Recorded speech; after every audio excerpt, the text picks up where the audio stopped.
Okay, so today's class we're going to deal with the occlusal adjustments of your crowns prior to the cementation. So before cementing, there are a couple of things that you will have to look into and correct them if necessary before you cement the crown. So let's go on to the first one. This is the first diagram. Let's focus on this one. Yeah. So here you have the mandible, maxilla. Now we consider this because we're going to consider this as a cross section. So if you're going to take a cross section of the jaws, you can you can probably orient yourself. So this is the buccal, this is the lingual. Now why is this important? Because once you cement the crown in a patient's mouth, the movements that the patient makes, everything has to be very smooth and has to go without any interference. Interference is any kind of disturbance on any kind of disturbance on mastication, or even any kind of movements, either even in this centric closure, or even in cases of your excursive movements. There should not be any kind of interference, because interferences will lead to decementation and other problems like pain, any other signs and symptoms. So to avoid all that, we have to avoid these interferences. Now what are these interferences and where can they occur, or where can they be seen? Here this first diagram shows an interference along this particular area. So let's try to give this a name. So this would be the buccal inclines. Okay, we'll have to everything will be described it in relation with your maxillary teeth. Okay, so if you take the interference to be over here, this is the buccal, because towards the buccal surface, right? So buccal inclines of your lingual cusp. Okay, because lingual cusp, buccal cusp. So buccal inclines of the lingual cusp of your maxillary teeth or maxillary molar. So there's an interference over here. So what happens over here is, when there's an interference in this particular surface, the mandible tends to move towards the buccal side, or the mandible is shifted towards the buccal side. So that's how we would explain this. So let's try again. So when there is an interference in the buccal inclines of your lingual cusp of the maxillary teeth or maxillary molar, the mandible will shift towards the buccal side. I think that's pretty clear. Let's try another picture or another diagram. This is another kind of interference. Okay, so here what happens over here is, again remember, everything is going to be described in relation to your maxillary molar. So here if you can see the arrow, even in the previous diagram the arrow was over here. So this is the area we are going to talk about. So if you look at this, there's an interference over here. So let's try naming this. Again, this is the buccal and lingual. So here when there is an interference in the lingual, okay, lingual inclines of your buccal cusp of the maxillary molar. So lingual incline of the buccal cusp of the maxillary molar, mandible will shift to the right. Okay, mandible will shift to the right. That was fine. Third one. Okay, so when there's an interference, again you're going to describe it with in relation to your maxillary molar. So this is your buccal and lingual.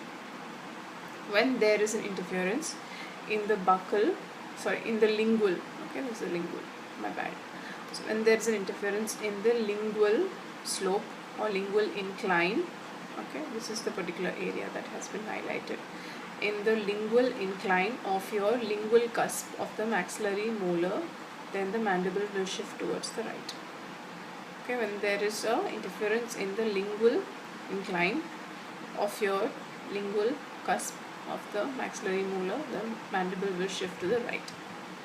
So this we're talking about the different interferences, and this is all your maxilla mandible, and this is the left side.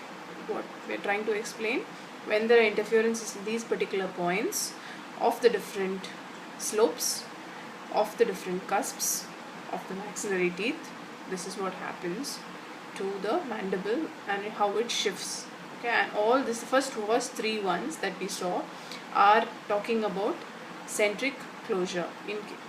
That means not in any kind of, it's just going to be your movement of your mandible and maxilla in like any kind of interference in centric closure.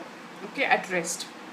When you just ask the patient to bite, generally the first position will be your centric relation, that is the retrodermost position of the mandible. So in centric closure, if there is any kind of interference, the mandible will shift, and that's why it is an uncomfortable position, and we'll have to try and avoid these interferences. Okay. Next one, we'll have adjustment of crowns prior to cementation is not only in centric closure but also in cases of excursive movements. Now, what are these excursive movements? Excursive movements are mainly lateral movements and your protrusive movements. Okay, now I'll explain. Again, lateral movements is similar to what we saw sideways, movement sideways. So let's consider the first picture. Same, this is your buccal side and lingual side. You have your maxillary and mandibular teeth. So in the first one, it's talking about, we talk about we have two sides called working side and non-working side in case of lateral movements. So what is this working and non-working side? So suppose you have your maxillary, the patient is biting, or the patient is moving his jaws towards any particular side. Here, he's moving towards the right side. Okay, so he's moving his jaws towards the right side. So this particular side, which is the left side, will become the non-working side. Okay, so this becomes the non-working side because the mandible is moving towards the right according to this picture. So what happens over here is, when the mandible is moving to the right, this becomes a non-working side, and you can see an interference, which is depicted with the help of this arrow. So this side would become the non-working side, and this kind of interference would be called non-working interference. Okay, let's look at the second one. So second one, here we have, this clearly shows that your mandible is moving towards the left, and always this is maxilla, mandible, this is the left side. So mandible is moving towards the left, and this is the left side. So therefore this is your working side. Okay, and this is an interference which is used to depict, which is depicted with the help of this arrow. So this would become the working side interference. Okay, so non-working interferences and working interferences have to be removed prior to cementation of your crowns. So this would be the excursive movements, and interference in these excursive movements have to be removed prior to cementation.